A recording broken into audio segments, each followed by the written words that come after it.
That's exactly what it is. And now they're trying to backpedal. I was never like that. It's just calling out their behavior. Okay, that's different then, yeah. All right, here we go. Good afternoon, folks, and welcome to the Smudcast 760. Remember when Disney Star Wars Shills defended The Last Jedi? Apparently, this is going to be a compilation of all the fanboys who love the movie, Episode 8. And some of the big defenses for the movie. Oh, back really? Then. Okay. I don't remember like what they key, were. Like key arguments like that Luke, the women. The women? The female characters in TLJ. Those were defenses? Really? Yeah. Well, people defending this. That the fact that it's... Well, you'll see. You'll see. Okay. So this is a 12.5-minute video from Grizzy. It's got over 100,000 views. Came out just last month. So I'm expecting lots of good mea culpas. People going, uh-oh, I didn't mean that. Or now I've seen the light, or whatever the recovery stinky is going to be. So we got a full house today. I don't know how long this will take, because this could just be us going, yep, okay. This was a great... It might be fun for us just to... This is going to be good for us to get some catharsis with these people. Wonder if I'm going to recognize any of them. And plus, this was a great start. It would help to get, like, we do have points to add to it, like we said it like a minute ago. So we might pause the video to this was a great thoughts. Yeah. Okay. Yep. We are ready to go. I hope everyone's involved in the watch together. And I believe there's no subtitles. Nope. Okay, great. Let's get going.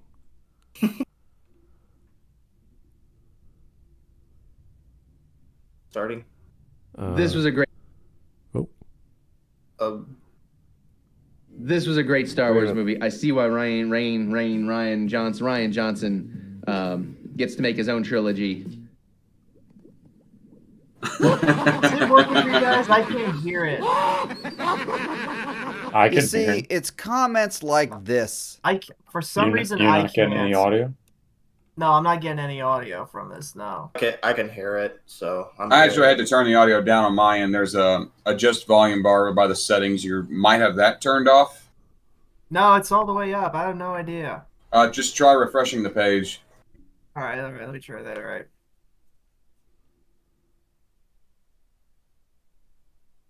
No, for some reason it's still muted on my end. What the hell? Going back. Yeah, it's still muted. I have no idea. That's weird. God damn. I'm sorry. All right. This was a great Star Wars movie. I have no idea what's going on, everyone. I'm sorry. Okay, well, we're going to keep going. If you could try playing YouTube videos in another browser, or maybe reboot your box and coming back on, all right. No problem. We'll have you still here. All right. Okay. Movie. I see why Ryan Johnson gets to make his own trilogy.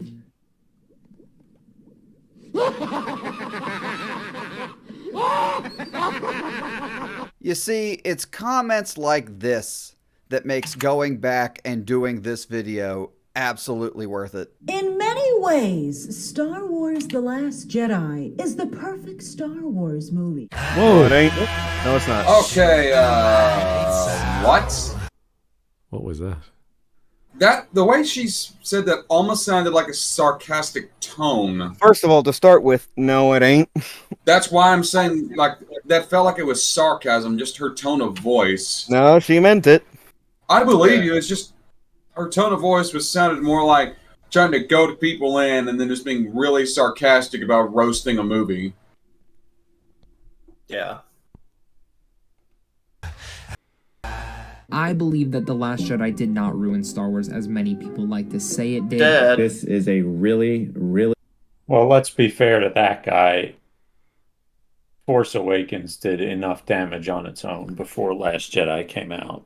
But at least with The Force Awakens, it showed that they at least had a plan going forward before Ryan Johnson threw it all in the dumpster. It was a ship plan, but it's like it has its problems, but it at least showed that there was an attempt.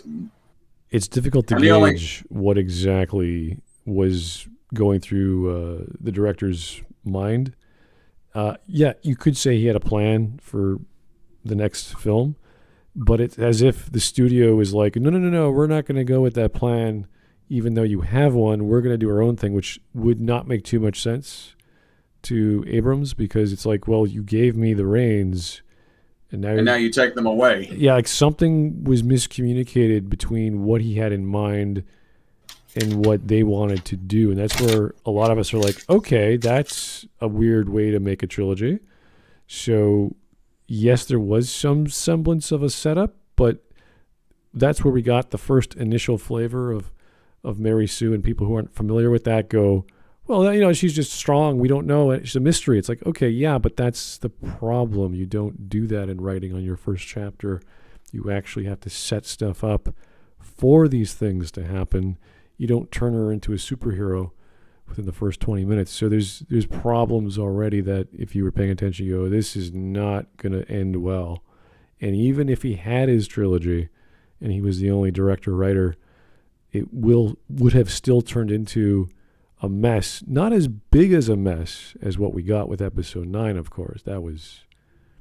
I'm not even... At least with Anakin in episode 1, we already knew where that was going to end up. Yeah, with him becoming Vader. I was about to bring up like Anakin saying like, or when people brings up like Rey Okay, being guys, a I Mary. just want to let y'all know I figured something out. Okay. Yes. Well, Okay. with But Anakin, when people, this was at a time where people was getting angry that we were calling Rey a Mary Sue, and they're like, okay, well, Anakin is a Gary Sue, and it's like kinda, but not really, because he is a flawed character. We see that throughout the entire prequels. Like, he's not like Rey at any kind. The only thing that he's got going for him is that he is the chosen one, but he's still a flawed character. Like he's reckless, he's impulsive, he's impetuous. And we especially got to see him fleshed out in what's his name? Dave Filoni's Star Wars: The Clone Wars. Yeah, for the most part, yes. Yeah, and he's still a flawed character in that show. Every character is flawed there. That's the difference between like Rey and Anakin. Anakin not supposed to be this perfect person. I mean, no one's perfect. And you could have made Rey being naturally talented with the Force work if, she used that talent to actually build skill and experience rather than I'm ultra amazing powerful like they did. Yeah, I mean, it'd be one thing if they kind of had it where like her power was like she was like super powerful but not very skilled, and she needed still like education or something like that. Yeah, you know talent is. You're right. Talent is not a substitute for talent is not a substitute for skill. It is the tool to build it. Yeah, and the thing is, Anakin eventually had both. Right. Yeah, eventually he got both. But either way, we can continue now. Right. People like to say it did. This is a really, really damn entertaining Star Wars movie. Can I just get this mic here for 1 second? I wonder what Stockman feels about Last Jedi these days. I don't think any of these people ever liked the movie. Listen to how flat their tone is. Like they're trying to convince themselves they like this movie. Yeah, they're the Shills. That's just Chris Stockman's voice, though. Yeah, no. Is he enthusiastic about the fact that a film was made and he had the privilege of watching it, and he loves everything because he was involved in the process of sitting down and buying a ticket, or is it because I don't know. I just know I will say that this is a problem Chris had before he all of a sudden became, I'm not going to be negative anymore. He is very easily blinded by nostalgia. That's a big problem with Chris as a reviewer. You know what I'm saying? He'll be very easy towards something because it's something he grew up with. Okay. And there's a term for that. It's called nostalgia blind. He's very easily nostalgia blinded. Yeah. I kind of remember that when someone told me I was nostalgia blind because I prefer the old Animaniacs than the new one. It's like, have you watched the new one? It's garbage. I mean, even if we grew up with one specific version, we can still compare and contrast them and judge them objectively. Like I'm sure, I'm sure there are some. Y'all keep going. I need to areas- check on something. I'll be back in a minute. I'm sure there are some areas trilogy is objectively better than the OT, but overall the OT is better than the sequels. You know what I'm saying? Well, yeah, that's just a fact. All right. The OT is just the peak of the franchise, period. It's my Wars movie of all time. Now, when I hear someone say that, my first impression is that they are trolling, trying to get clicks or elicit some sort of reaction online. This is not a troll. These guys are dead serious. Oh, wow. Yeah, That's high praise. Yeah, dude. I really do think that. What do you think, John? I definitely think this might be the one I appreciate the most. And the reason for this high praise is pretty obvious because at this point, these two have just recently gotten their Disney Shill All Access Pass. Thank you to Disney for letting us attend one of your screenings of Star Wars The Last Jedi, people. So because of that, what do you expect these two to say other than that The Last Jedi was a masterpiece? I really do love it. I think this film is an epic masterpiece in so many ways. And that is what a paid Disney shill is. I honestly love The Last Jedi. I had a really great time with this movie. I think it has some of the best action sequences. Yeah, we can tell, Chris. You sound really excited. Like I said a minute ago, they're trying to convince themselves. One thing I will give credit to the Disney trilogy is they have really good effects. You can tell there is a lot of effort put into the CG. Better have been. Yeah, with the what, millions of dollars they spent on these movies? I just wish some of that money went into the writing. You know, I kind of wonder if it was The Last Jedi that threw Chris Stuckman over the edge and made him officially give up on being a legitimate film critic. Rian Johnson is able to direct this film, and please, I'm sure the vast majority of Star Wars fans. This one to me feels like an epic. It feels like the war in Star Wars. Yeah, it feels kind of Lord of the Rings. Yeah, nothing more epic and war in Star Wars than a slow speed chase that lasts for 3 hours. Smud, that's the point I wanted you to hear the most, is the part where he said, like, this Star Wars The Last Jedi is like the Lord of the Rings of Star Wars. Well, that right there is bullshit. This guy said it was an epic masterpiece. First off, a masterpiece implies that Ryan is a master at his craft, and this is what he does. Epic means some other thing in a 2.5 hour film, so I don't know what they mean exactly. So when Isn't epic another word for grand or extraordinary? It depends. When you're talking about books, when you have a epic, it usually is a specific kind of story related to having multiple scenes, multiple characters across multiple time periods, like the Gilgamesh epic, or it's a romantic poem. So any of the Norse, the Vedas, not the Vedas, the prose, what's it called? The prose something, I can't remember Edda. The Edda. I was going to say Eddas, but Edda, yeah, the prose Edda. Like that's an epic because it does things that happen on a larger scale than is accounted for in a stanza.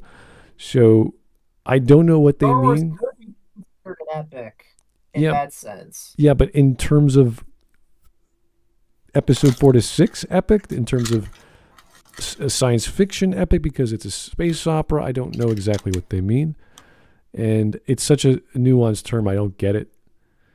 And masterpiece just means he likes it a lot, as far as I can tell. I mean, is there anything like media that you would consider a masterpiece, like some blockbusters films out there? An epic, Sound of according Music. to Oxford, is a long poem, typically one derived from ancient oral tradition, narrating the deeds and adventures of heroic or legendary figures. So, for example, Beowulf would be an epic. Then you call it the Epic of Beowulf, just his adventures, but that's not really, like when you look at, I'm trying to compare it to other ones, like the Chinese epics, like those are not hundreds, like dozens and dozens of characters across decades.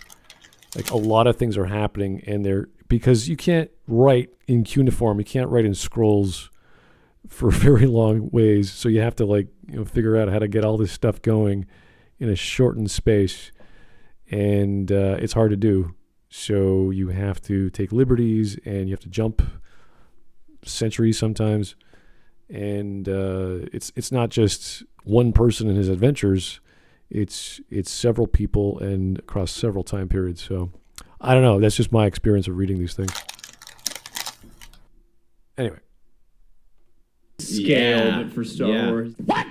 Jesus fucking Christ. Smash the like button if you agree with me when I say paid Disney shills. I don't think they were paid for it.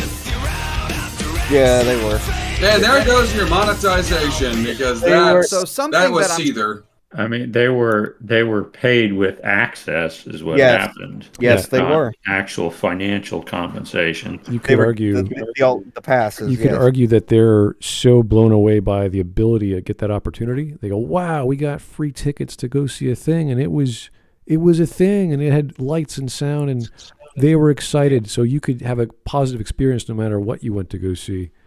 And that is what we mean by the effect of being given a thing you weren't expecting. So, I wouldn't call that shilling. That's just a kid looking at the flashy lights they never knew they possessed.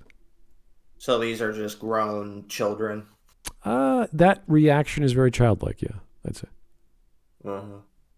Sure, a lot of you have noticed is that a lot of the shills who praised The Last Jedi when it released have more recently turned on it now that the dust has settled and it's safe to do so. John Campa, you are first up on the hypocrisy train. I loved it. I love this movie, man. This is the best performance as Luke Skywalker Mark Hamill's ever given us. No, look at how giddy he is.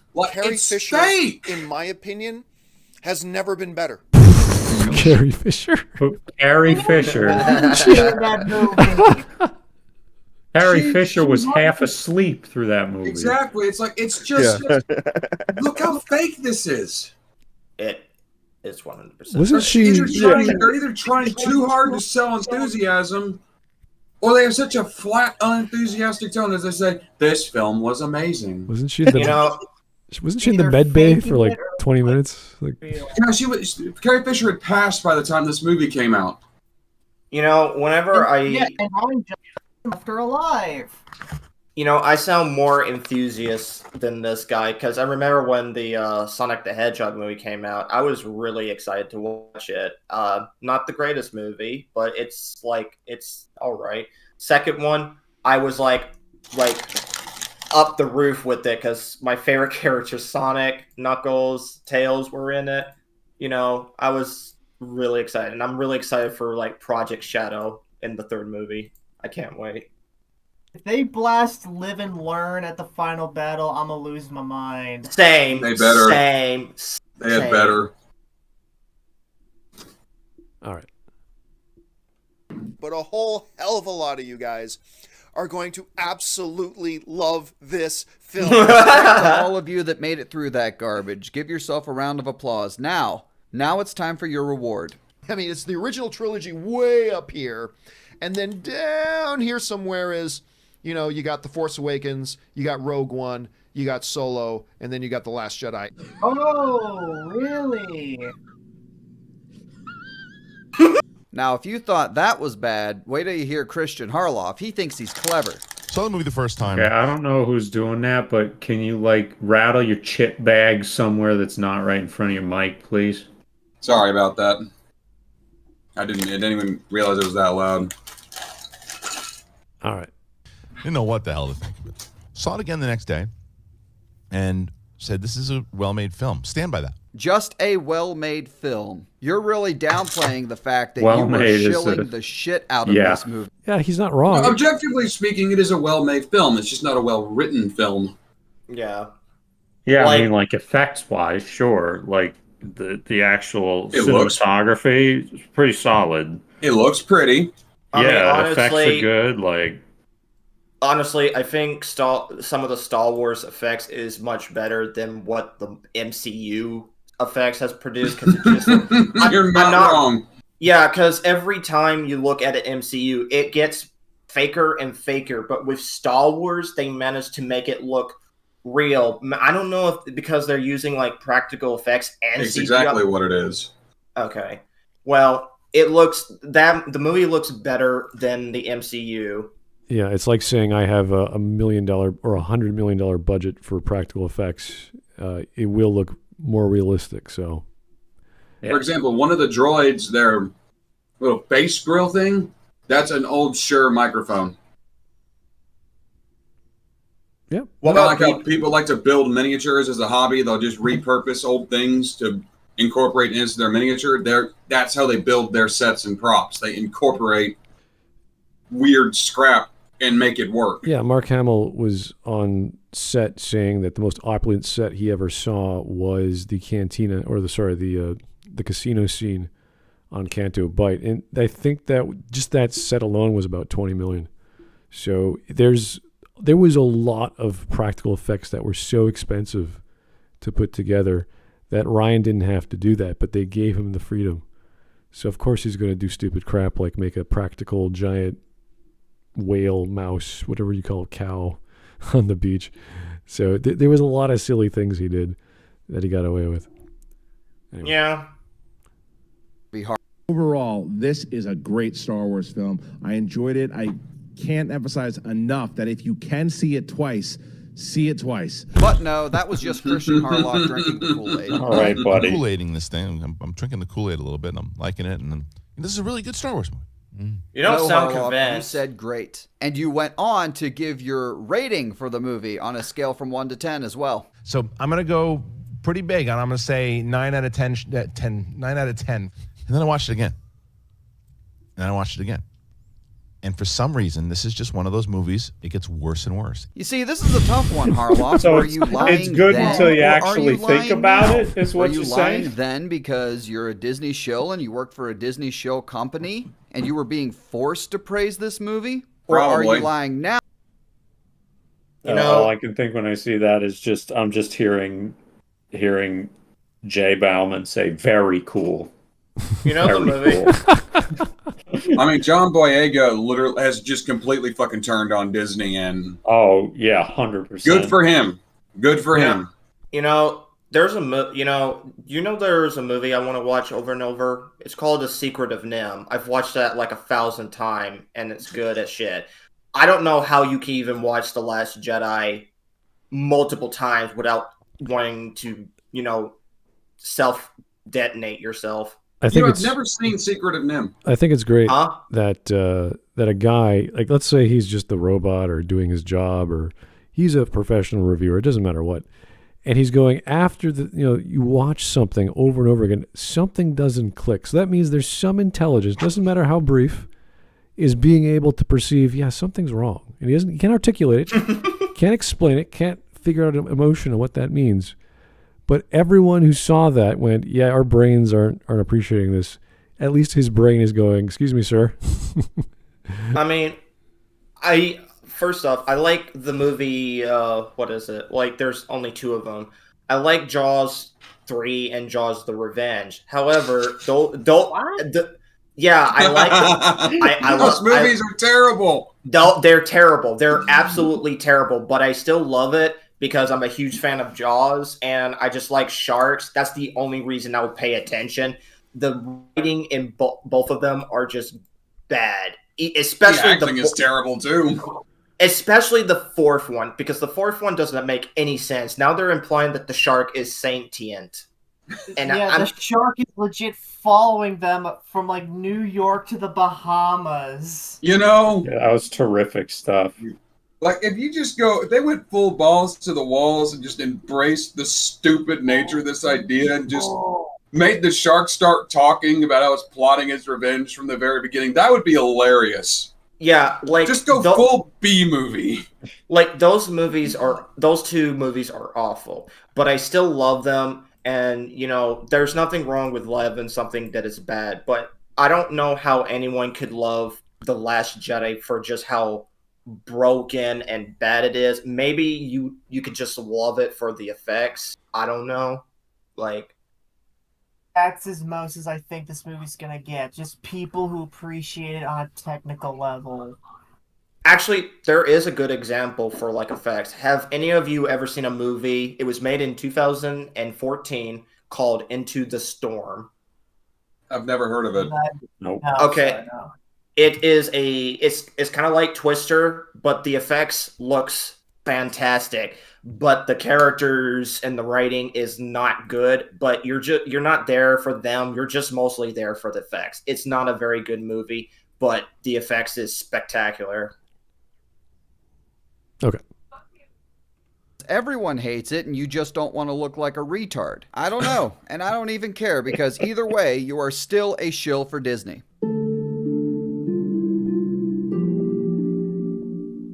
Every scene Luke was in, amazing. Right. The best thing I've ever seen. If you rewatch the original trilogy, Every scene Luke was in, all of them, every single one, huh?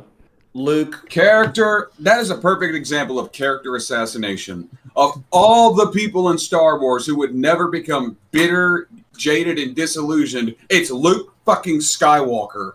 No, you gotta understand, that's not Luke. That's Jake Skywalker. We gotta keep. You know what my favorite defense of that whole idea was when people say, "Well, George Lucas had the same idea. It was his idea to make Luke a bitter old man living alone." I'm like, yeah, well, George Lucas was full of terrible ideas, so why should I care? Yeah, and besides, his original idea for Luke was dropped eventually. So he changed his mind. Like, that was just one idea he had. That doesn't mean he's going to stick to it. I know. Lots of things get changed in concepts. For example, the Disney trilogy was originally going to be about Rey. Finn was supposed to be a Jedi.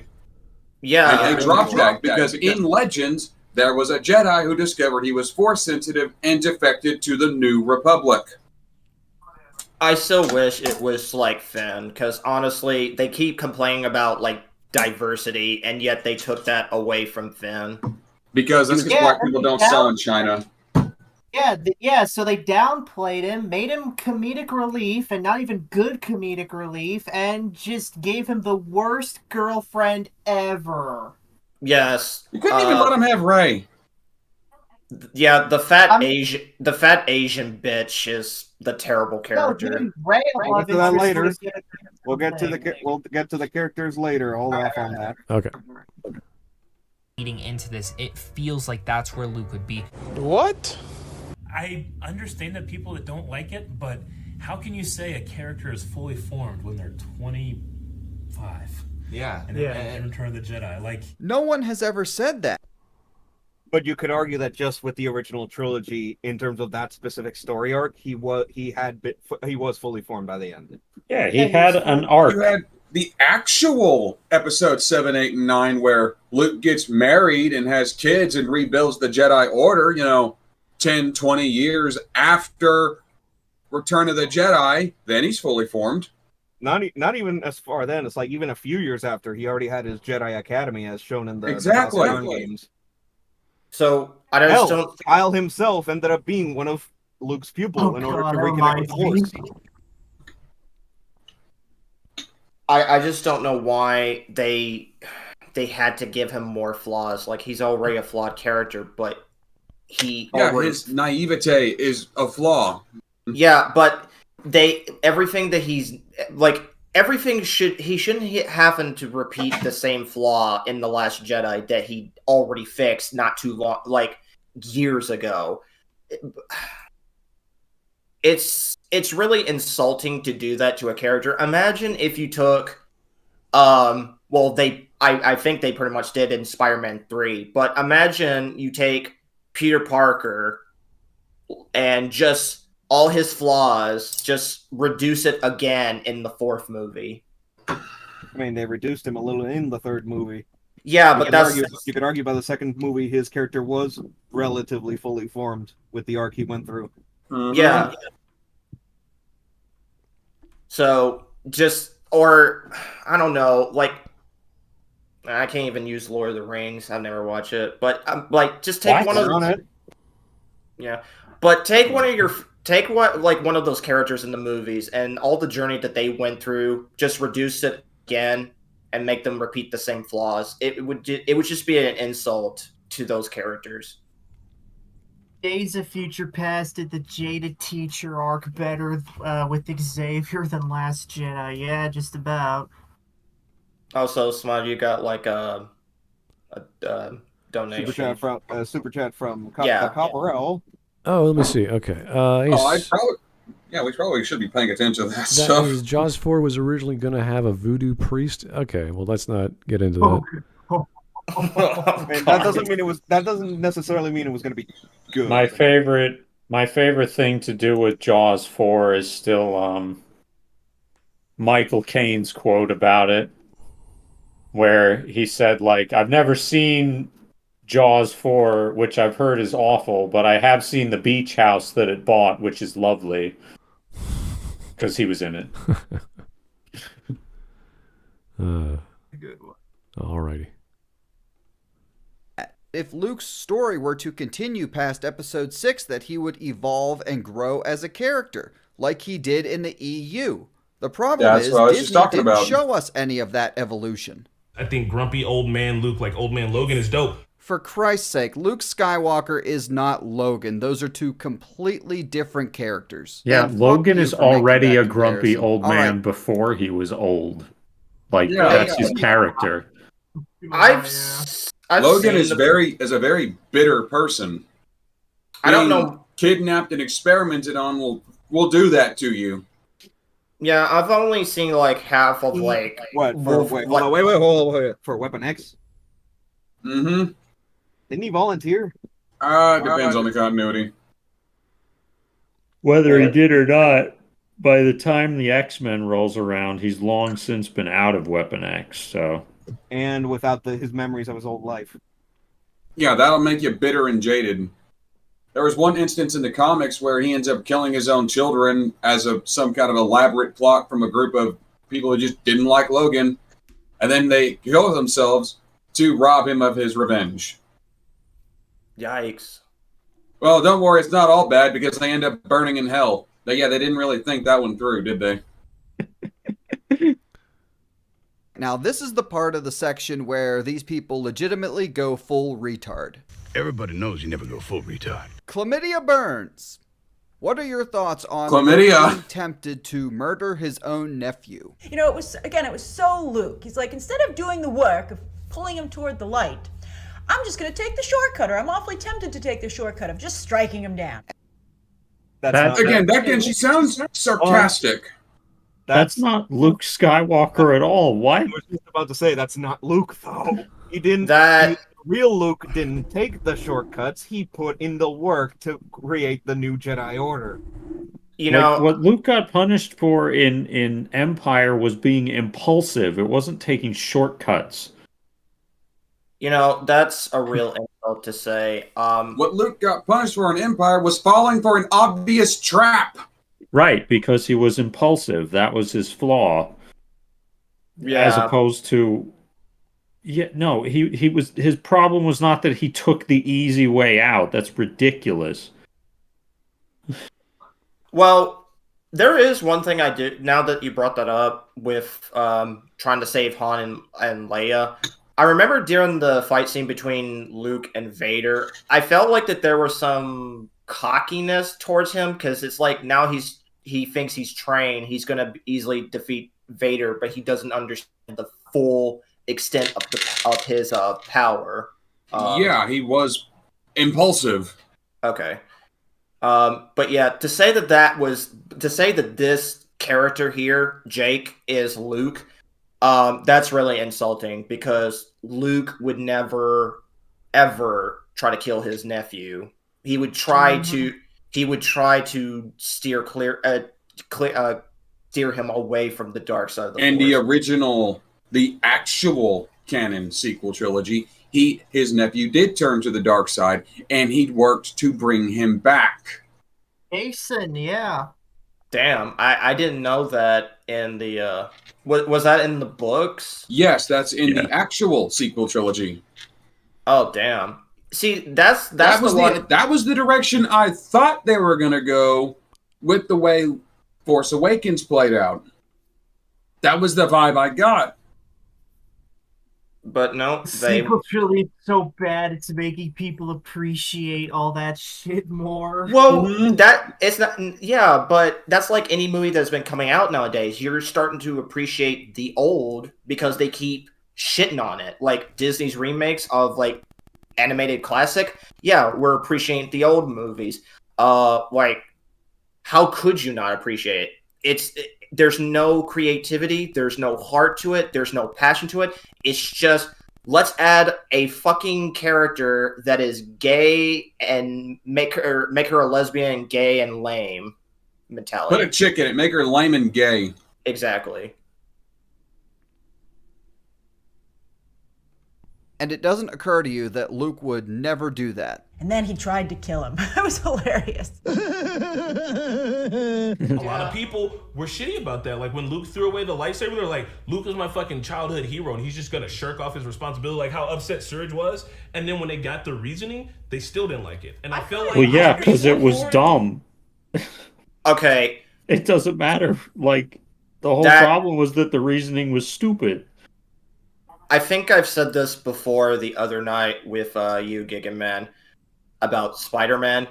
When I grew up with the Tobey Maguire Spider-Man, I was inspired by him because, and the funny thing is, he's not a character that reflects me. He's not mixed race, bisexual, or autistic, but that's not why I love the character. I loved him for I love that movie for the lesson that it taught me as a person, and I think it affected a lot of people in similar ways. Like they could just relate to Peter Parker. Same thing with Luke. This character does not relate to me. Jake Skywalker does not relate to me at all. He's a character that no one wants to be like. If you're someone that wants to be like that, is either a narcissist or just plain miserable in their entire life. I'm not sure if that's exact. Desperately trying to defend this travesty. Yeah, I'm not sure if that's my exact words I said last night when we were watching this, but yeah, that's why I love Luke, the real Luke. Because he also inspired me. The entire old movies inspire me to be better or to have confidence in myself. Like, shit. All right. She understands the Luke Skywalker character in The Last Jedi. Now wait till you hear the explanation. Comes like there's a new time, new age, new people and things, and like I think Luke was woke enough to see the flaws in the Jedi ways. Luke was woke enough to see the flaws in the Jedi ways. So Luke to you is like a climate change protester, and the Jedi Order is just the evil corporation polluting the environment. I think Luke was okay. There is something to say about that.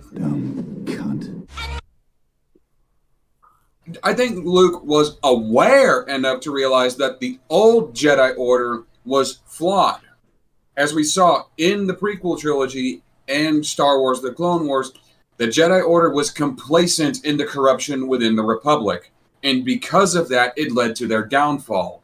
They were also very arrogant in their methods and how they believed that they were to be the saviors of the universe. Yeah. I can say that he was aware of the flaws of the Jedi, but I don't think woke would be the right term for that. Didn't you mention, like, in the actual canon books that Luke went back to see the flaws, like history, and he's like, okay, I'm gonna fix that. Like, I think yes, okay, because in his Jedi Order, attachments were not forbidden, and people were able to marry and conceive. Yeah, so, yeah. I just know you said something about that when we were watching this. I just couldn't remember. I don't think I watched it with y'all. Okay. Guys, I found something in my computer. I posted in the stream beams. I think y'all are gonna laugh at it when you see it. Okay. Well, all right, we can continue. I don't think the narrative in the prequels were very descriptive of what exactly the Jedi were doing poorly outside of this prophecy thing that no one really believed in, and it's ultimately that they couldn't see, the dark side was obscuring their vision. It's like, okay, but ultimately, they did build their Jedi temple over a dark side force nexus. Oh yeah, but again, out of their own hubris, but this is thinking not, they could contain it. This is not part of the movies that people are aware of. Like, it just came down to a plot by Palpatine. Like everything else, like they were up in the clouds, going, I don't know, everything's fine. Everything's great. We don't know what's going on. Well, I did have this conversation with someone. Like, the reason why they couldn't even sense the Sith near them is because what was it? They said like their vision was clouded by this dark thing. I forgot the exact lines, but let me see if I can actually find the clip. But we can continue when I'm doing that. Yeah, I just feel really you have no monetization. If those are monetization, you have no monetization. You get to look at women. Why are you complaining? Because they are all I cunts, still can't sir. believe that was a real defense somebody made. I already put my statement on the Force is female in the stream memes. Because if you dared to criticize any of this, you were called a misogynist. Well, you know what? I'm an equal opportunity misogynist. See, this is go back to my original point. Like, we don't care if there's women on the screen. It's the same. Again, it's the same way if there was a character to represent me. I don't give a shit. Like, give me a genuine good character. That's why I relate to Peter Parker and Luke. Like, they're genuine characters. These characters, these women, are not inspiring. They're not interesting. They're not well put together. Get them out of my face. Also, do you guys realize how many female characters we lost in this? A lot of fan Do you realize how many I can name off the top of my head that debunked this whole thing? Yeah. I think you covered this too. Leia, Padme, Ahsoka, pre-Disney Ahsoka. Yeah. Luminara, Adigalia, Shakti, Ayla Sakura, Bastila Kreia. That's just off the top of my head. Mara Jade. The biggest one of all of them. Did you mention Adigalia? Yes. A whole mess of others out there in the EU. It's like Mara Jade. Adigalia is canon. No, I'm just talking about like, characters, pre-existing characters that debunk this whole stupid thing. That's what I'm saying. Okay. They were shoved by an even bigger cunt. Kathleen Kennedy, she's really been championing women in Star Wars and trying to really push them in the mythology, right? That is putting it mildly, Chlamydia, and so has Dave Filoni, for that matter. With The Last Jedi, that she finally found a balance in the Force between female and male characters. Who the hell cares? Rey, man, what they do with her and Luke is excellent in this film. He is excellent, and the scenes he... Is he excellent, Chris? No. Again, because it doesn't sound like he's excellent. It doesn't sound like you're very excited. It's very insulting for him to... Again, I just repeat myself. Never mind. It's, he's just like... He just sounds so bored. Well, that's just him all the time, honestly. Like,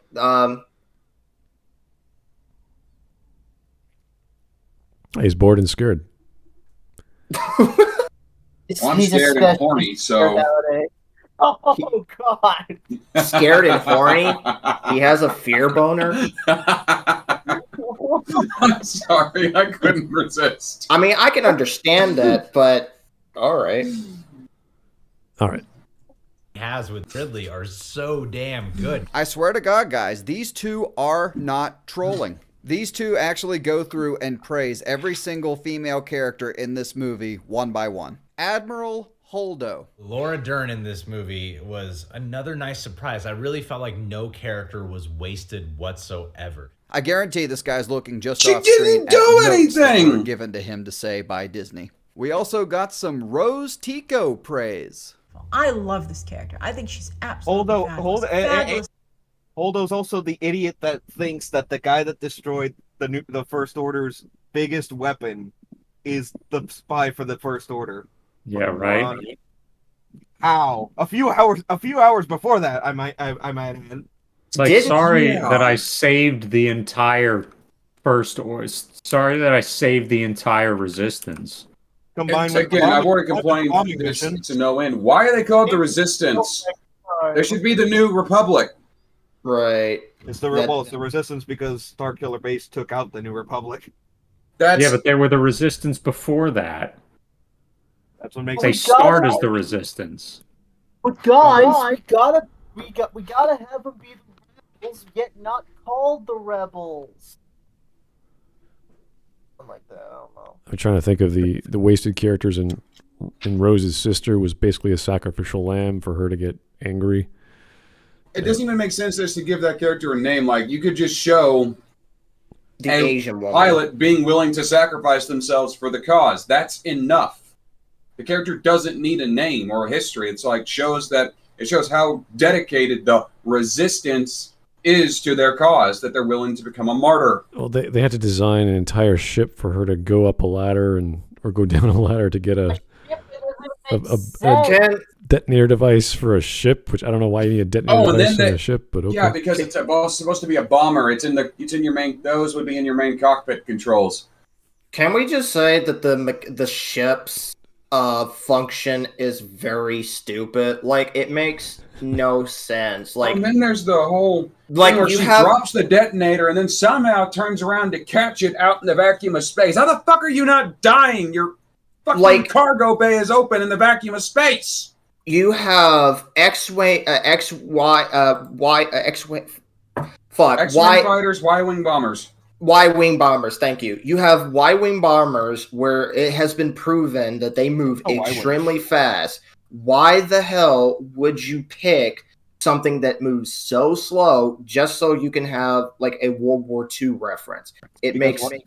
Because what's a Y-wing? Oh my god, you guys! I just realized. Yeah, the Y-wings weren't as maneuverable as the X-wings. They were heavier. They were bombers. Yeah, but the Y-wings were faster. If they just said they also look cooler.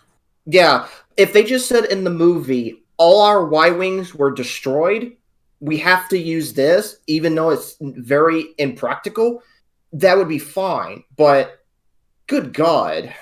I mean, you can make the argument that maybe they phased out the Y-wing bomber in exchange for something that can carry a heavier payload. But you still got the X-wings running around. Oh, by the time of the Empire, the X-wing was pretty outdated. Like, the TIE fighter was the replacement to the X-wing.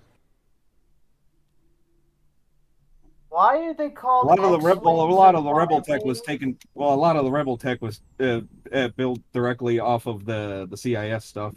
Exactly. Like, well, the Rebel Alliance was formed out of the Confederacy of Independent Systems. Oh, the irony! I mean, the whole irony of Star Wars, especially with the prequel trilogy, is that despite the faults and evils of the CIS, they were still in the right. Yeah, the separatists. Yeah. Like, yes, you had evil, bad people in the Separatists, but you also had evil, bad people in the Republic. Not to mention Palpatine completely playing both sides to get everything he wanted. Exactly. You got another super chat, Smud.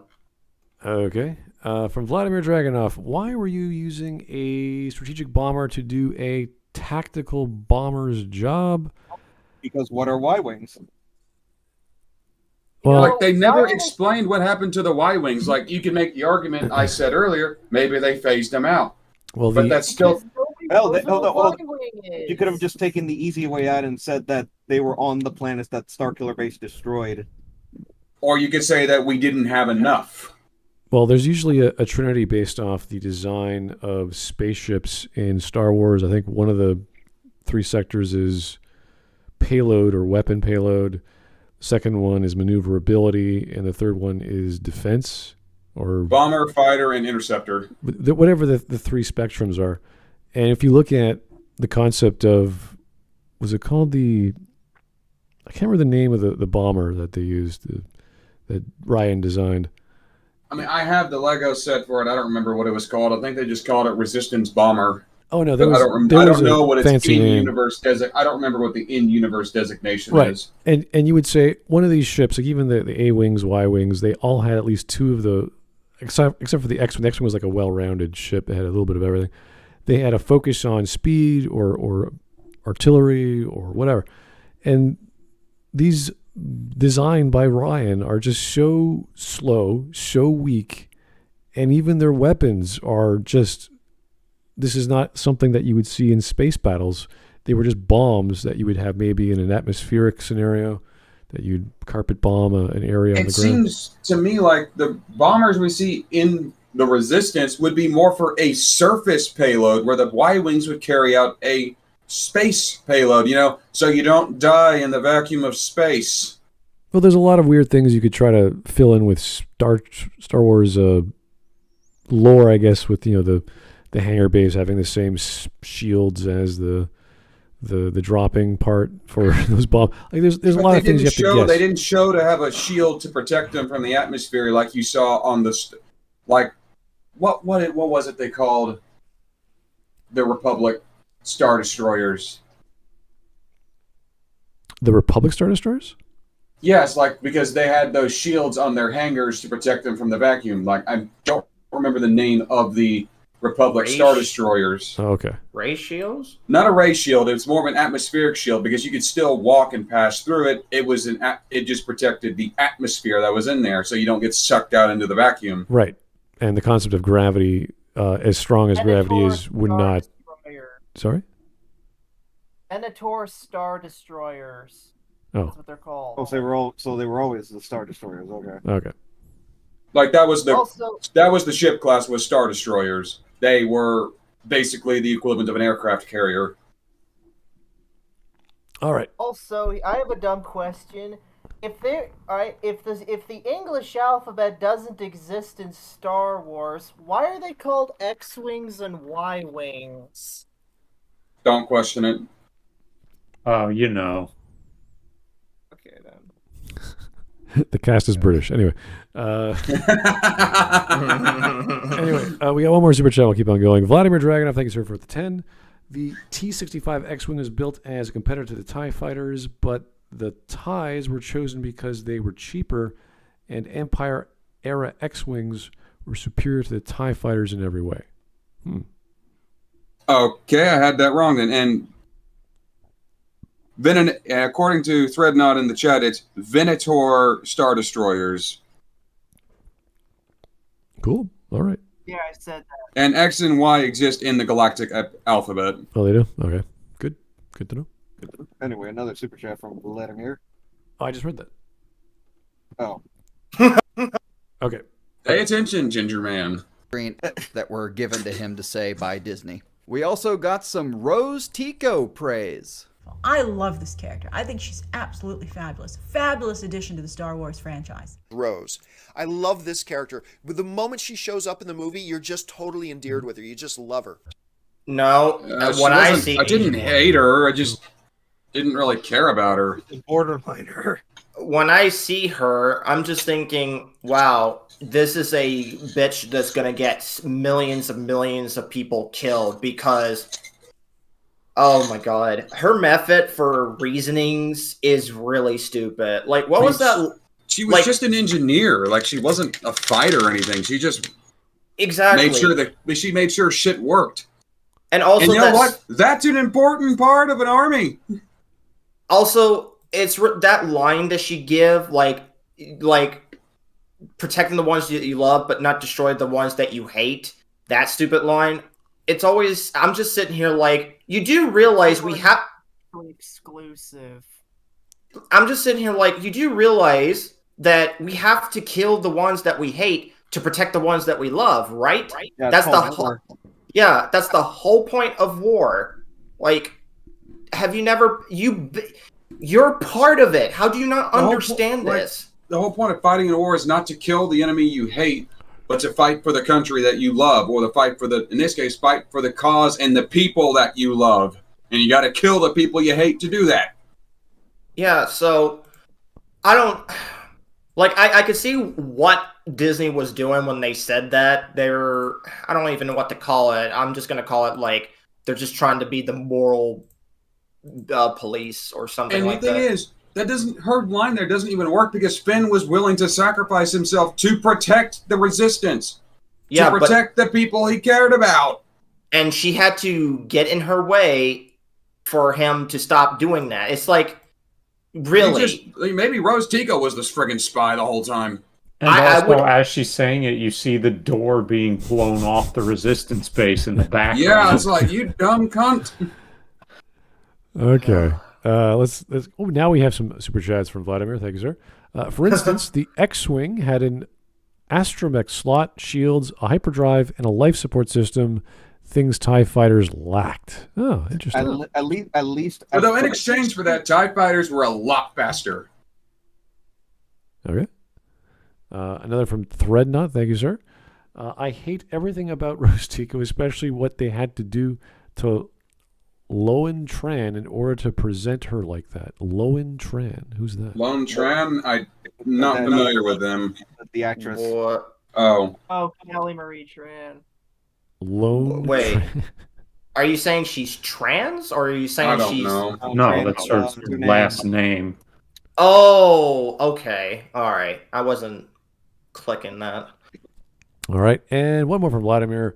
I just figured the main language of the galaxy is BASIC, is represented as English for the convenience of the audience. Yeah, exactly. That's likely what it is. That BASIC in any fantasy setting is just the language that you speak. For example, if you're a Spanish speaker playing D&D, BASIC for you would be Spanish. If you're an English speaker, it's English.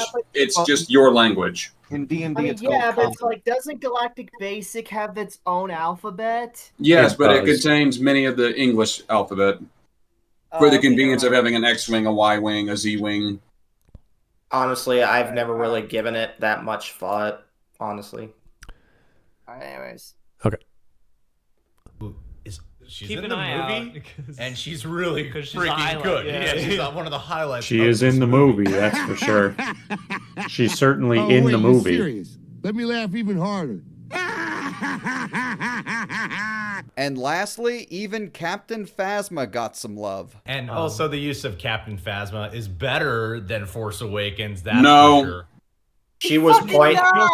In Force Awakens, she was this mysterious, powerful officer that you just didn't want to fuck with. And in this one, she dies like a bitch. In this one, she only had one goddamn scene.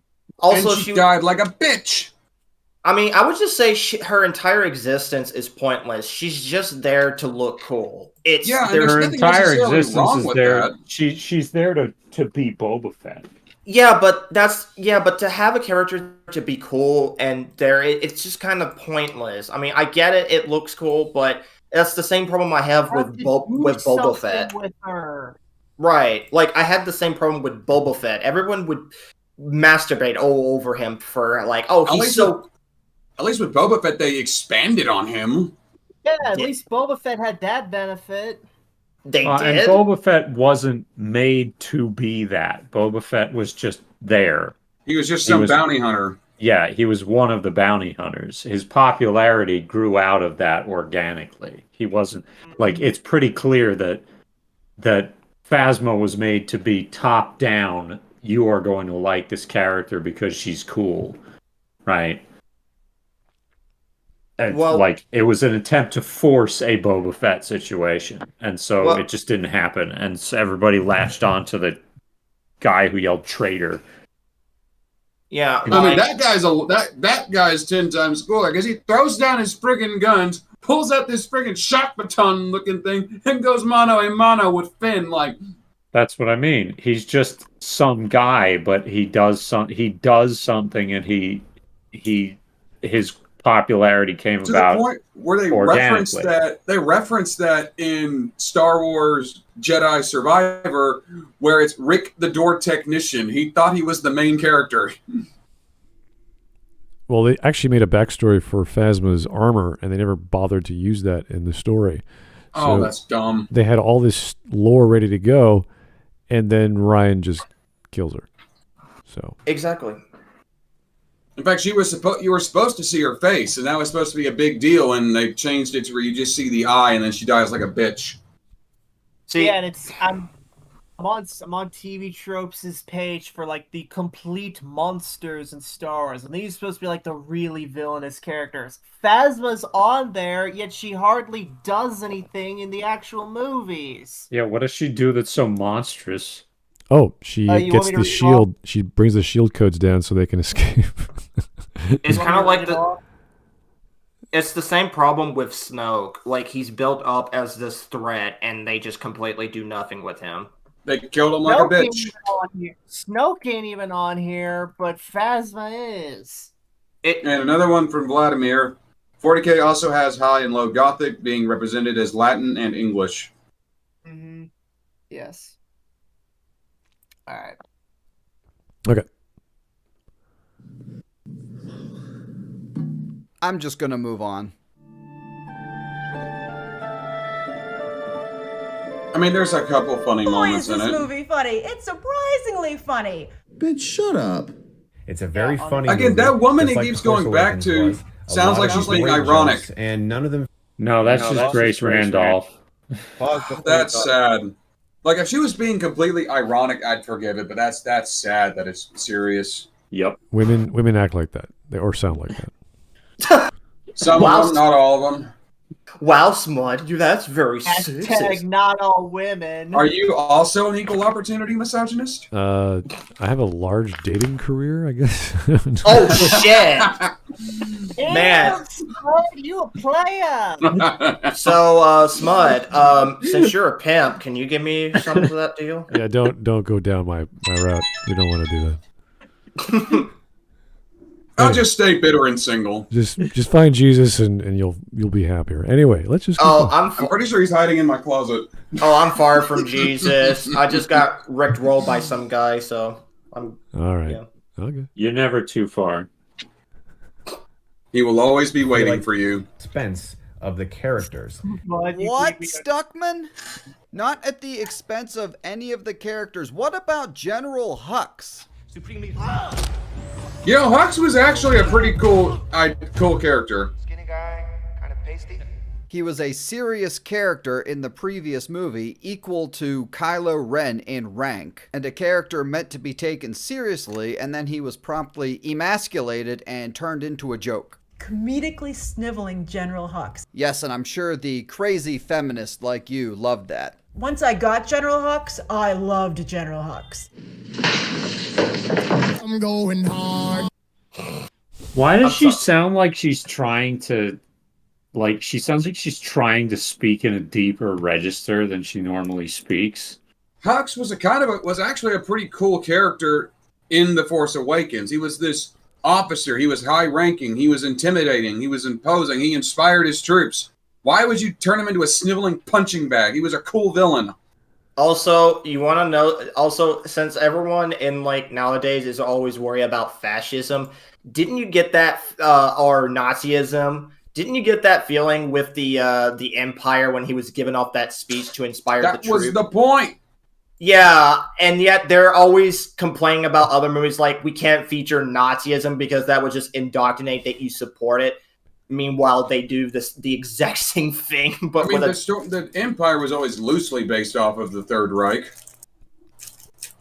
Yeah, but it's just very ironic to see that. Well, I think the female YouTuber is using that forced enthusiasm that a mother would give to their child doing a stage performance. Like, oh, you're so good. Like, okay. The only time my mom ever give me that is just whatever I was getting better at artwork. That was it. Yeah, it's that sort of enthusiasm. It's like, okay, you're performing here, we know it, but you have to sell it. Sell it to me. Really gotta sell it. My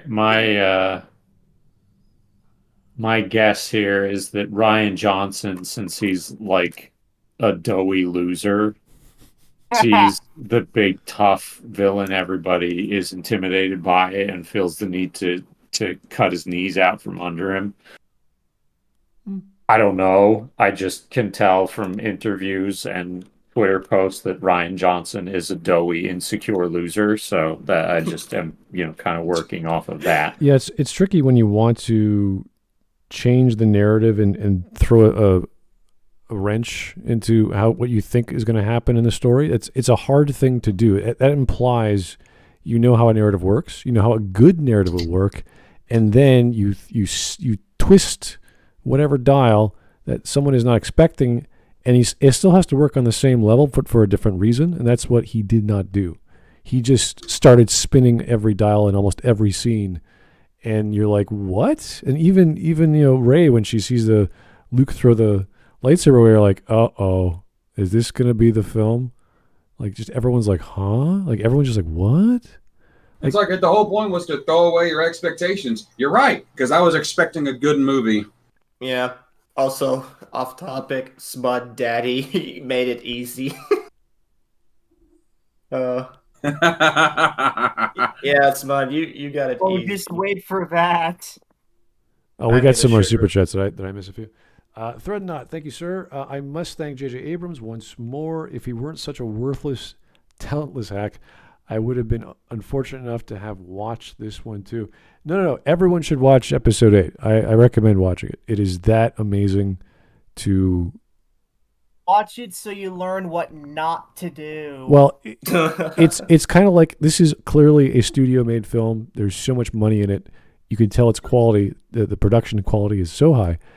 And then your brain goes, this is the worst thing I could imagine a Star Wars film to be. The plot is going nowhere. The characters are just up in the air. Stuff is not, technology is whatever it needs to be.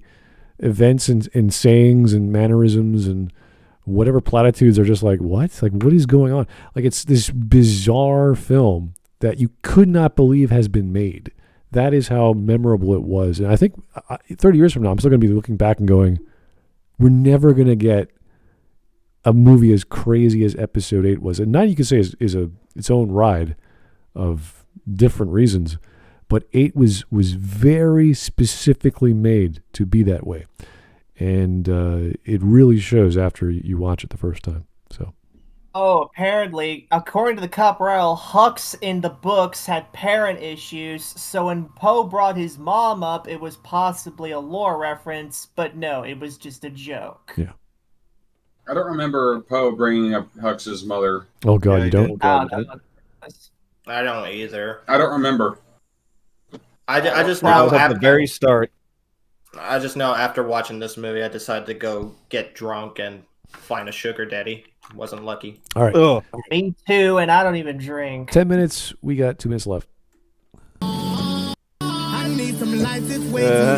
If it's anyone's fault, it's the fans. Oh, it's us, God. the fans, for ruining the Star Wars fandom because we didn't take what we had, and we just didn't go along with it. Translation: because the fans didn't take the shitty movie that Disney, Lucasfilm, Kathleen Kennedy, and Rian Johnson gave us and just enjoyed it for what it was, it's the fans' fault for ruining the fandom. Yeah, guys, it's your fault. We could have. Should we not be passionate about something we care about? Well, we were, and that's why we're saying that this movie is so bad, because we're more passionate fans, because we know how the lore is like set in stone. If you wanted to add something to the lore, you should have like opened like a Bible guide to like the lore of Star Wars. That's what you do when you're making of anything. You like. But no, Fox, the guy Kathleen Kennedy said there was no source material to make new stories out of. Oh, that's a fucking lie. That's a fucking lie. And yeah, remember when they threw out the entire EU on purpose just to have the excuse of not having anything to work with? And then Rian Johnson brought it back for that stupid whatever force power he listed in another book. That's brain dead stupid. That don't count. Like that. Imagine. I'm trying to think of like a movie. It's like a construction team doing a building, a big project, and then throwing away the blueprints halfway. It's like we don't know what to build or how to build it. Exactly. I would be more forgiving of force healing if it was properly explained that it had to come from something else. Force healing was already a thing. Oh, it was before the games? It was through the games. Okay. It was through the games, and the EU just made that part of what the Force can do. It's simple as that. And that's all fine and good, but explain that to use the Force to heal someone, you have to take it from something else. Give it a reason why it's not used very often. Well, Force healing was already a thing to an extent. You could argue that's what Qui-Gon was doing in Phantom Menace against Maul when the red barriers were up. Some kind of like Jedi meditation. But even then, like that's what that was supposed to be a reference to. He was resting to regain his strength. Yeah, because in case anyone didn't catch it, he's getting old, and at that point. And also, that was also you saw Maul getting restless and impulsive and irritated that Qui-Gon took a moment to rest. Yeah, and when even with how much of an old man he was at that point, he was still able to contend with Maul one-on-one. If I wanted to be a complete narcissist, I could just say to anyone, if they don't like what I do, then you're a fascist. But no, I have at least some standards that, I'm not a narcissist. That's just because you have common sense. Yeah, and plus everyone has their own personal taste. You can't control that. All right, here's the thread knot one more time. Thank you, sir. All I remember from the movie was Mare Sue saying, "I am the Force," and blowing up the Death Star with her mind, like she did in the other two. Wait. I think yeah, you already read it. We all go into our wonderful fanfic mind and reinvent the better story. What like go into your fanfic mind? What, like the sequels did? Well, I don't think Mare Sue would be a fanfic hallucination, but maybe it was a drug-tripped one. I don't know. Maybe you had a bad day or something. Had too many Vicodins. Maybe Luke got into some of that spice at the Jedi Temple, and this is all just a fever dream. Spiked his blue milk. Spice, hell Someone spiked his blue milk. Okay. Yeah, by the way, spice was literally a stand-in for drugs in the Star Wars universe. They called it spice to get around the censors, and it just kind of stuck. Yeah, we know. Yeah. Okay. 2 minutes. God bless fans, just like Disney does. Even if you don't like it, that's okay. It's okay to not like something, but that doesn't mean that we should crap all over it. Yes, it does. Says the guy with $1 billion Pop Funkos behind him. Please don't. He's doing the YouTuber voice. It's okay to not like it. Okay, Can none of these fuckers just talk like an actual human being? So I have Funko Pops. I mean, I'm not gonna judge him for having it, but I will. Anyway, continue your point.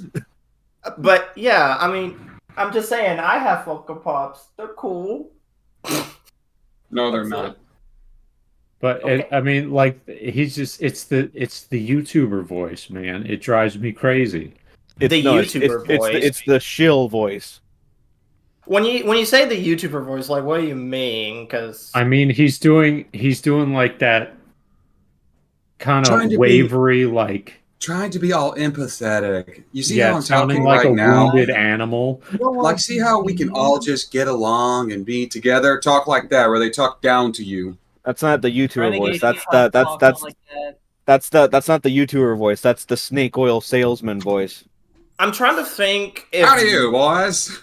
I'm trying to think if Markiplier has ever done that kind of tone before. I remember one video. Yeah, it's more. He was intentionally whispering. It's more the video essay voice than the YouTuber voice, I guess. But Renegade talks with this all the time. Yeah, but Markiplier did it. That was just for a bit. Yeah, and this is saying it's okay to dislike something. Just don't attack the thing you dislike, which is like he wants you to stop talking about the thing he likes because he likes it. No, I will not. I mean, how would you go about it, Smud, if you were gonna say those exact lines? What? Like, I don't know, like everyone has their opinion and it's okay if you don't like it, blah blah blah. I wouldn't say that. Like Smud. Well, what would you say? Well, what would you say is what I'm asking. If you dislike something and I didn't want people to say what they disliked? Yeah, if someone disliked something that you liked and you didn't want people to say negative things about it, what would you say? Nothing. I would never say. Nothing. There's another chat from Vladimir. I'll let Smud take that one because I've got something to say about that. We wouldn't say anything in that regard because we know that everyone's gonna have their own take anyway. Like I had, even if it's a dog show one like this. Like I had some guy, was it yesterday or this? I can't remember. It was probably yesterday. And I made a mistake on one of my videos. Like, I didn't know that one of the characters had a husband, right? It's like, great, thank you for correcting me. I'm not perfect. I appreciate that. And he kept saying, well, you're a liar. It's like, no, I can't lie if I didn't know the truth. That's not how lies work. Research errors happen. And then he calls me a shill, and I'm like, I'm not shilling. I'm just researching this stuff, and I didn't know because that was not a character in the story, so I wouldn't pick up on that. And then when I found out, it's like mentioning the CN Towers in your story because someone said CN Tower. You're like, that's not a character. That's just a word. So anyway, this person just kept attacking me. I'm like, dude, we get it. You made your point. I heard it the 6th time. We don't have to talk anymore. I just kept going. So there's lots of ways to discuss problems, and especially with film, the number one thing is to voice your problems with a film or a game. It's really difficult to make something good or to explain why something is good because everyone's standard is different. So I want people to be negative. I want to hear it. I just want to hear it in a way that can, like, if you want to attack me, go for it, but you have to stop repeating yourself. So if, let's say, The Last Jedi is horrible, great. I've listed 30 things that make it bad. And then I find 2 more, and then I make another video. And then I find 5 more, then I make another. And people are like, oh, Smudboy hates The Last Jedi. It's like, well, not really.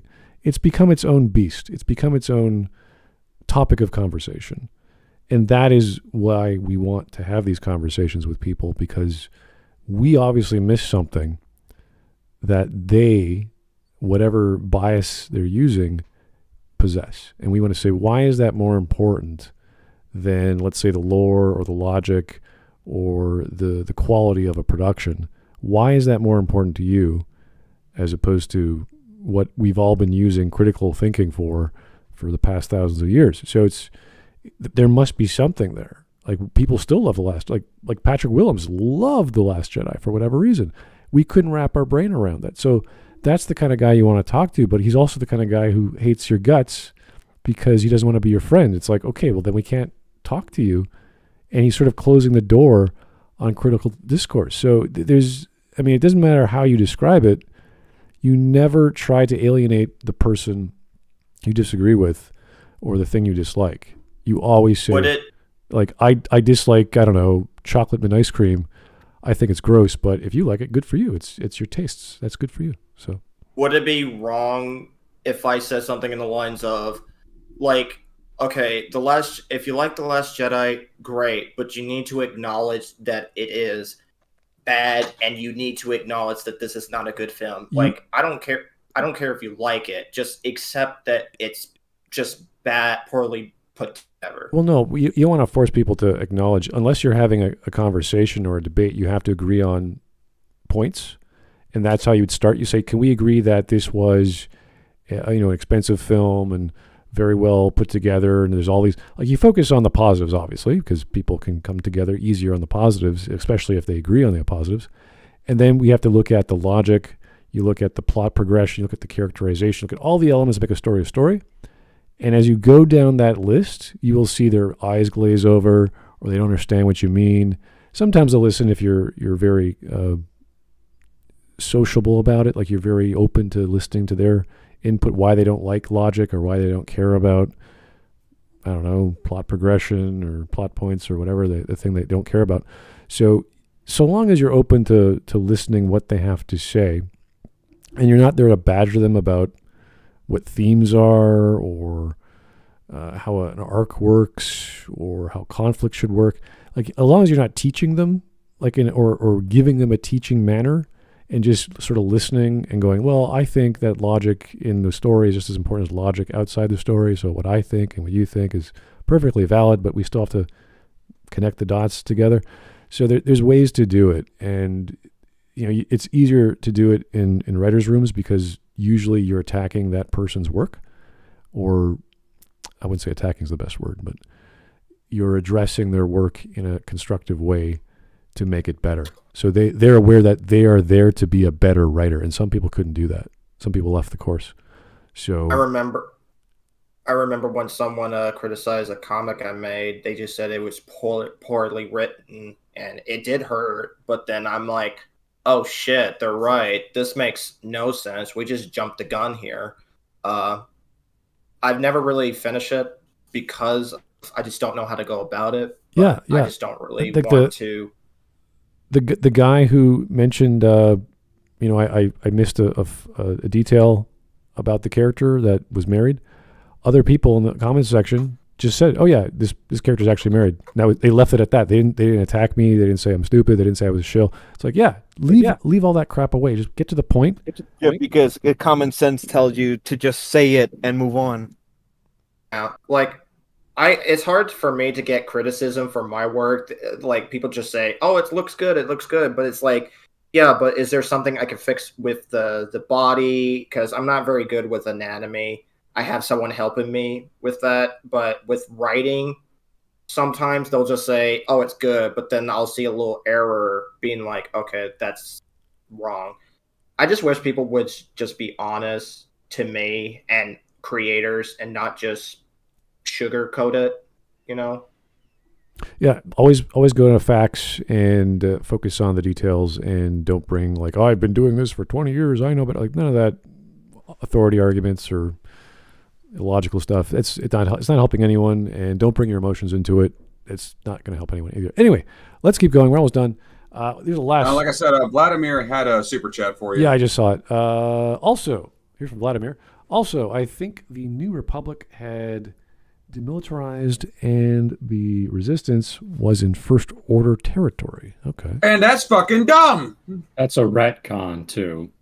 That's dumb. That was the thing they came up with to explain it. And don't demilitarize, because you're going to have Imperial loyalists steamroll you. Yeah. Because I'm sorry, you cannot. You had Imperial loyalists. There are people who lived rich, prosperous lives under the Empire who hated the Resistance, who hated the rebels. They're not going to bow down and join their New Republic. And would especially hate the New Republic. Exactly. Yeah. And you're not going to demilitarize a galaxy. I'm sorry. It's just not going to happen. There's also the fact that you're going to have crazy militant types who are going to say, fuck both sides, and start killing all of you. So, like, also the New Republic had the advantage of knowing what happened not only with their own war during the OT, but also the Clone Wars, which was all a setup. So there's no way in hell you should ever demilitarize after that, let alone all the countless conflicts over thousands of years between the Jedi and the Sith. Yeah, and forget even like the Imperial remnants. It is a galaxy. There will be pirates. You have goddamn drug lords. We have pirates today on one planet. Never mind on a galaxy scale. In the Clone Wars, you had a pirate named Hondo Inaka. He was a fan favorite character because he was kind of a friggin' nut. Yeah. And also, in Disney canon, the KOTOR games are still canon, so they wouldn't even learn from the Sith Civil War that Revan went through. I didn't know they were still canon. I thought they were KOTOR and SWOTOR still canon. Huh. Because Revan shows up like for a split second at the end of Rise of Skywalker. What? The whole shot where there's a whole bunch of Jedi in the Oh mist. God, yeah, I'm not going to take that seriously. Revan's in there. Yeah, whatever. I mean, so Revan was both a Jedi and a Sith. So Yeah, he ended the Jedi Civil War. He caused, like Thernot said, he caused the Jedi Civil War, but by the end of his time, he ended up as a Jedi Master. Yeah, because like Thernot says, you have the Black Sun pirates. You're going to have militant types who are out for themselves. You do not demilitarize. I'm all the Jedi and I'm all the Sith. Yeah, I didn't get that line. That's so stupid, especially since that kind of contradicts the whole point of the Sith, that they're all about independence. I mean, that line exists because Avengers Endgame came out and had an iconic final line for the Iron Man. That's why it exists. Iron Man. Like that difference is with that is it was earned and it was good. And it was there. I don't think Endgame is good, but that was a good moment where.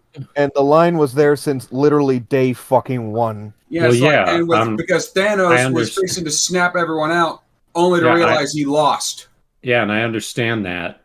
I understand that part, but that's why it exists. It exists because they needed an iconic final line. Well, that's my point. Because they needed the hero line, even if it makes no sense. Bane is still canon. Well, that's what I'm saying. The fact that the one in Rise of Skywalker is so brain dead stupid. At least Endgame had it since the very beginning.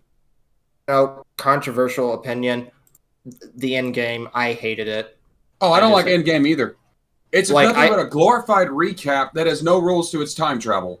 And plus, the first Avenger movie, I don't get what the hype was all about. Like, I don't know. I remember watching it and I was like, okay, that was a thing. And I know at that time, if you even say you hated it, you're like, oh, this is coming from a DC fan. Dude, there's shitty DC movies too. The shitty DC movies came after that. Yeah. So the hype with the MCU, the only thing I would give praise is Iron Man and Doctor Strange and what else? I've never seen Thor or any of the first Captain America. I can at least understand that was like those movies were okay. The rest of it, I just didn't get it. I just thought it was like you've never seen Winter Soldier. No, I never seen Winter Soldier. By the way, that's the best one. That's the best movie in the entire MCU. The only ones I did see was like Civil War, and I kind of just watched it because I was like, oh, Spider-Man's gonna be in it. Have you seen? Okay, what's your opinion on The Dark Knight? The Dark Knight. It's fucking awesome. I've never seen it. Well, I would argue Winter Soldier is better than The Dark Knight. Winter Soldier is phenomenal because it showed the corruption within S.H.I.E.L.D. It showed that they had been infiltrated by friggin' Hydra. Yep. All right. So you're okay. We have recommendations. Go watch Winter Soldier. Okay, let's keep going. Yes. Learn to not let the opinions of others affect your enjoyment of something that you like, rather than telling those people to just keep their mouth shut. My personal opinion. Now, another thing I see from these people regarding this movie is this. They spent a long time speculating on a lot of things, and this movie was just like, yeah, all those questions that you guys have been talking about for the past year, yeet! That we are all just upset because our fan theories and predictions didn't come true. Oh. No, we're not upset because our fan fiction came true. We're upset because, again, you had a book of lore and everything on your hand. Like George Lucas literally give you like Star Wars, and you just said, hey, now that we got this brand, we're going to make tons of money. Oh, what about the lore? Fuck the lore. The fans will just buy it because it's Star Wars. It's a brand. Mind you, his sequel trilogy treatment wasn't much better, but... Even though, at least it wasn't treated like a brand, like Disney has done it. Like Disney's always done in its entire history, with everything. Oh, I don't know you about used to that. Be cool, but now you're not. I don't know about that because whenever I think of like old Disney, yeah, you could argue it's a brand, but at least they put the passion first before it's a brand. That like looks at all the direct-to-video sequels. Okay, well, they weren't that bad. I mean, I'll just say that. But they treat. How they treat Star Wars and Marvel now is how they've always shared their IPs at some point. Well, eventually they wisened up and knocked that shit off, but I do agree with Fox on this one. They still did it back then. Yeah, but again, they wisened up. Yeah, like and then they went full retard again. Yeah, and that's why like, okay, I will agree with you. It is a market, like everything back then, but there was still passion. Well, the issue here is that Ryan did not use the threads from episode 7 to any resolvable solution or any kind of idea that people were thinking about, he just threw them away. So that is not what you do when you have setups, even if you didn't write them. It doesn't matter. If someone hands you chapter 1, it's like, I want you to base chapter 2 off chapter 1. And you go, sure. And then you go, wait a second. No, I'm going to do my own thing. That's when you've almost literally lost a plot or a subplot and you're doing your own thing. So that is not what you do when you are given the reins. And I don't know why. He just wanted to just throw it all away. I mean, if he really wanted... It can still be traced back to the one interview that happened during Phantom Menace's release. Oh, that was that after he made Brick? I'm trying to remember the timeline of that. He's a brick. That detail I can't recall, but it was around the time of the prequels. Yeah. Okay. Well, so make it like 50% like it, 50% hate. It's like that where he actively said that he wanted to make a movie to divide people. Yeah, and Brick was probably his best film. Like I remember watching that, going, "Wow, he put a lot of effort into this." You could see what he was doing. It was, the language was weird because he was going with that hip 20s vibe, which didn't quite work because I don't think people talked like that back in the day. But for what he tried to do, he was pretty successful on his budget. I thought this is a really good film. So I just like detective fiction, but he understood something about that and he got it across. And I think it's the same idea with George Lucas when he was struggling to get a movie together. He's hungry. He wants it to work. He wants it to connect. He wants the studio to publish. He wants all these things to work. And when you're given hundreds of millions of dollars to make a giant animatronic space cow, it's like, oh yeah, we could spend money on helicopters and cutting the thing in half and hauling it up on a freaking dangerous rock face. Okay, let's do that. So, not quite the same production. Anyway. That's where I think a lot of it hurt, was how much the theorizing killed this franchise. The reason that people theorized for this movie was because of the things that Disney set up in The Force Awakens. Who is Snoke? Why is he important? Who is Rey? Why is Rey OP as fuck? Disney set those things up. You can't get angry at the fans for wanting a satisfying answer to those questions, which Rian Johnson failed to deliver. Yeah, and something else about that, if I may say, you want to know why the reason people came up with those theories in the first place? Because that's how open-ended it was. Well, yes, that, but also because there was still, at the time, genuine interest and, speculation into where it was going. Because keep in mind, The Force Awakens didn't get backlash until well after Last Jedi released. People were still willing to forgive the missteps Force Awakens had, because it did have those, and they're like, oh, well, it'll improve, and maybe it'll answer some of our questions. They were coming up with this because they were interested. Interest in Star Wars had renewed, but then Last Jedi freaking killed it all stone dead, and no more theories were made after that point. And let's be real, Rise of Skywalker, or the fuck it's called, is god awful, but nobody cares about it. Interest was at an all-time low for Rise of Skywalker, yeah. I kind of wish Disney kind of learned, you might disagree with me on this, from what the Sonic movies did. At least with the first movie, wasn't that good. They made it a little bit better with the second movie, and they at least was consistent with it. The Rise of Skywalker and The Last Jedi were not consistent, and they just said, we're going to do whatever the fuck we want. At least with Sonic the Hedgehog 2, they stuck to what they originally was going to go for. So. Oh, and they listened to the fans' criticism. Oh, yeah. Yeah. I still wish they would add the Sonic music in the movies, but that's a totally different thing. Okay. 1 minute left. Here we go. There was an ad for your monetization. Anyway. Who cares? It's good music. Hang on.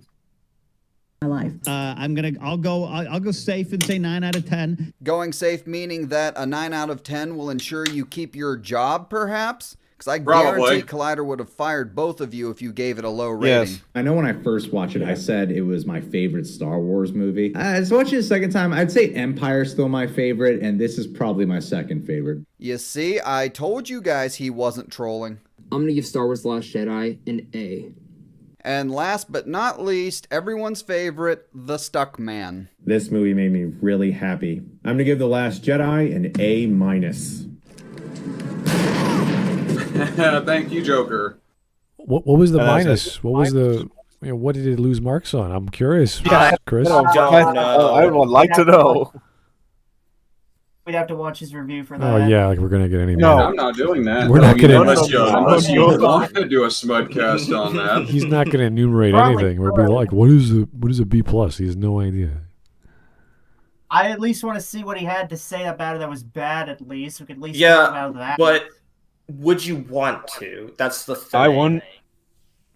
But anyway, that's where the video Alright, ends. I'll watch about it after this and All right. tell y'all what it is. Well, let's get the stream memes. Anyway, the memes. See That's where where we- the video ends. Okay. Yep. And the memes is where the meat of it is. Starting with Dark Seraph, make sure to scroll up a little bit, Smud. Okay. Emperor Zurg. I'm an equal opportunity misogynist. Okay. Yeah, that's the first one. Very cool. Very cool. Very cool. Very cool. Yeah, sure. We've got to help her. They're my friends. I got to help them. I can save him. I have to try. Who are you? Go away. Oh. When your friends ask what scene of The Last Jedi you want to watch, No, they want. My favorite part of Star Wars is when Watto says Republic money isn't real. No, Republic credits are no good here. That's what he said. Yeah, he said government money isn't real. It doesn't count. I Then love that. Qui-Gon threatens to bring it up to the Hutts. So this is a good joke based off the sequel. People would rather clamor around together with those films as opposed to the prequels, not the sequels. what the fuck? Is that Jar Jar Binks in the clouds? That's That's kind of Yeah, scary. it kind of looks like that. Photoshop. I mean, even without the Photoshop, it's kind of there, but as it zooms in, it's just imposed on it. I think would happen if Disney actually canonized Darth Jar Jar? That would be fucking No, hilarious. They would never have gone with that. Yeah, but it'd at least be funny. At least something drama could be mined out of it. Okay, what are you doing for Halloween? Me, The Last Jedi. You can't be a film. That's ridiculous. Me. Yeah.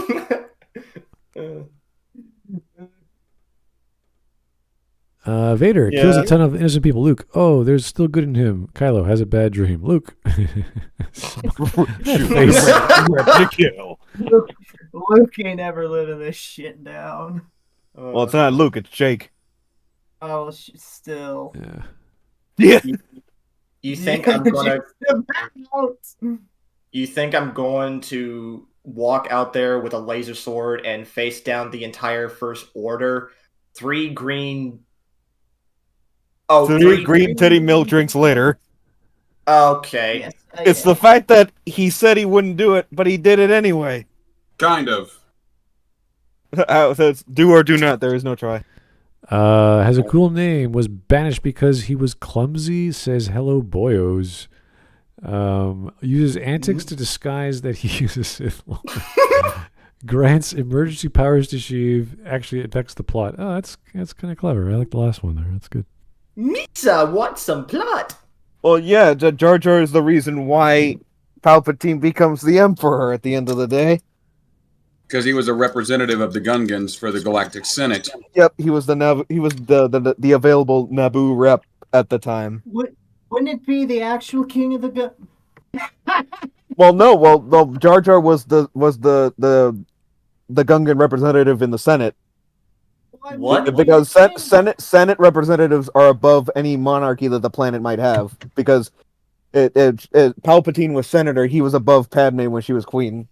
In that case, Smud. There's my crappy ass wallpaper I made when I was like 12. What the Mara Jade? Mara Jade. Yeah. Yes.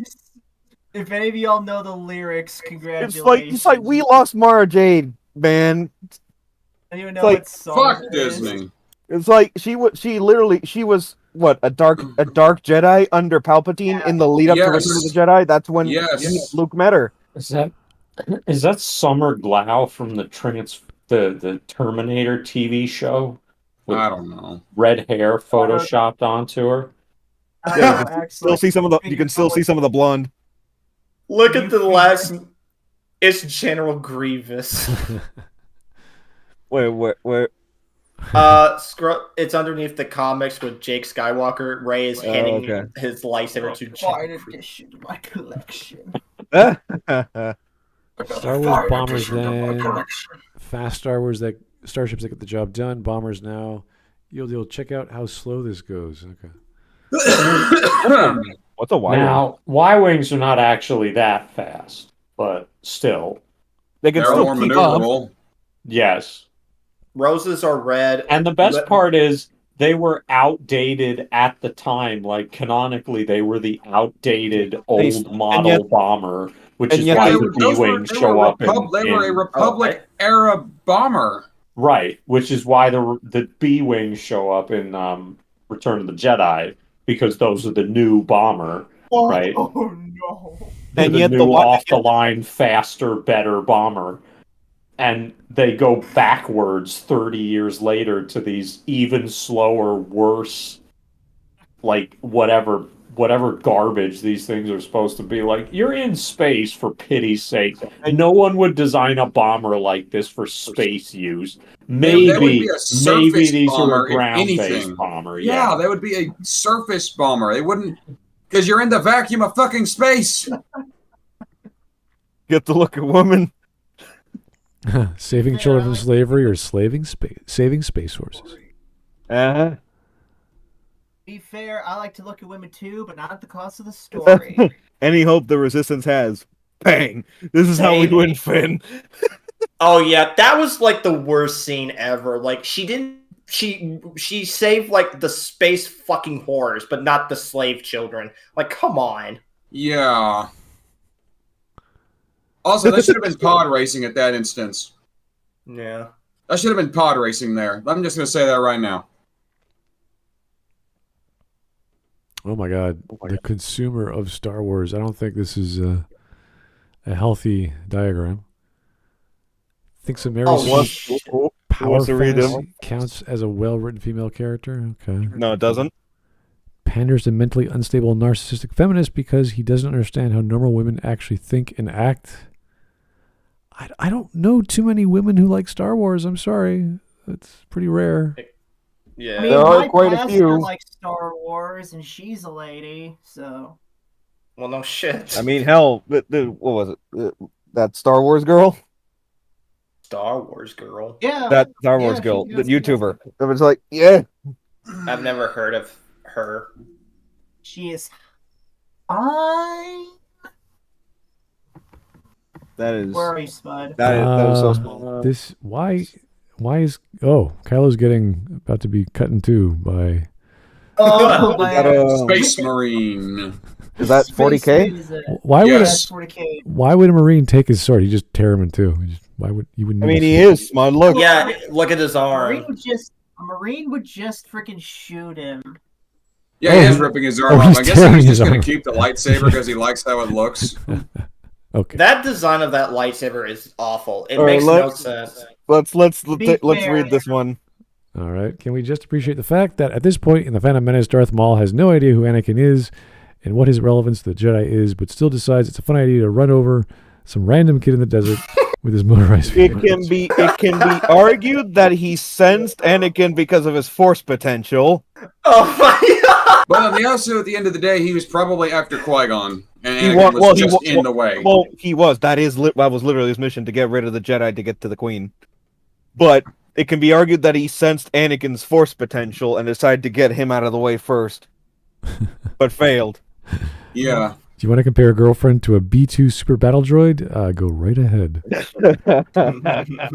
Unquestionably follows your orders. Programmed for absolute loyalty. Strong armor and servo motors designed for combat. Wrist, rockets, and blasters. One-time purchase. Yes. Needs no clothing. Sounds about right. It's the obvious win. I don't understand why Shepard isn't wearing a very bright outfit. That's you, Smud. Yeah, that's Pimp Daddy Smud. Hi. Damn, Smud, you're living the dream. Meanwhile, okay, so God damn it, I'll fuck it. And you lose the Clone Wars and have to get a new job. You know what? Fine, I'll take one of those better droids. As The second one here, I just love. Just scratching its head like, how does the gun work? Yeah, remember when Anita was complaining about the female Mandalorians? Yeah. Oh, She's having a birthday. I was like, take it off, that's sexist. Alright, those guys sweaty. Don't put it back on. Nah, dude. And I gave you an F for your monetization.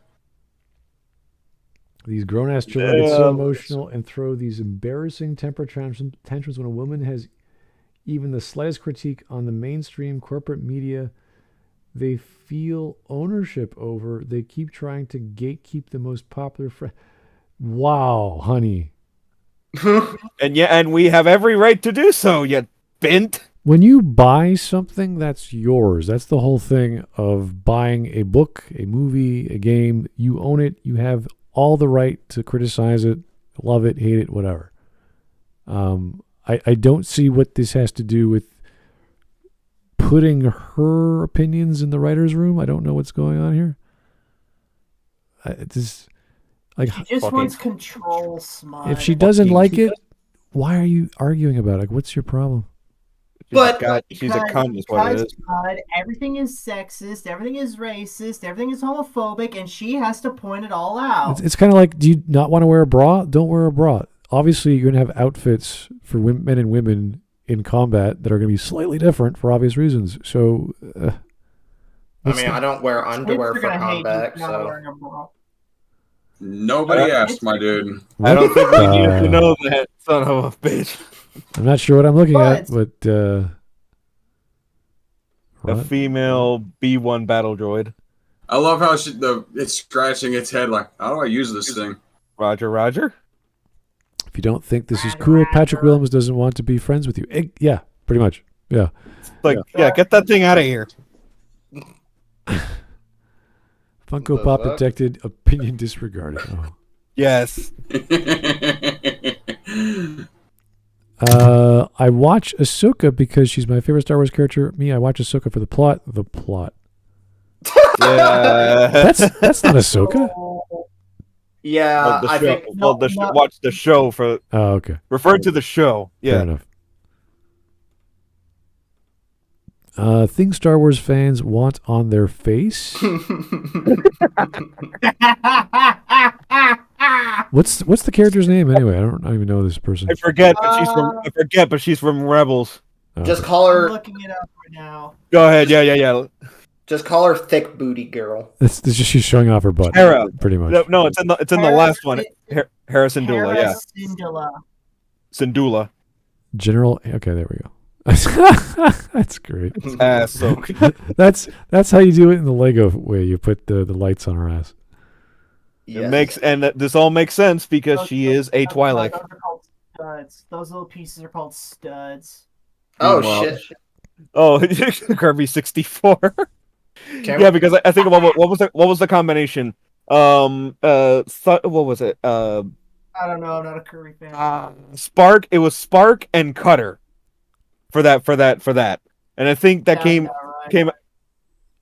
I love this. I would have been very happy to have seen a collaboration between Naoko Takeuchi and Disney, and if they put some of the designs, not necessarily Sailor Moon, but just some of the designs of Naoko Takeuchi into Star Wars, I think. I mean, how they could have done that for Star Wars Visions, for God's sake. Well, there's so much crazy enemies and aliens in Star Wars. It would fit. So Happier than ever before.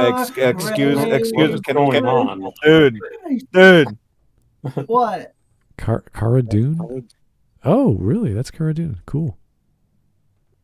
Did you make? Oh, nice. Yes, Copperell did make this. Yeah. Yeah, Copperell is a Lego guru. He can just make anything in Lego. And yet I still don't have my own Lego.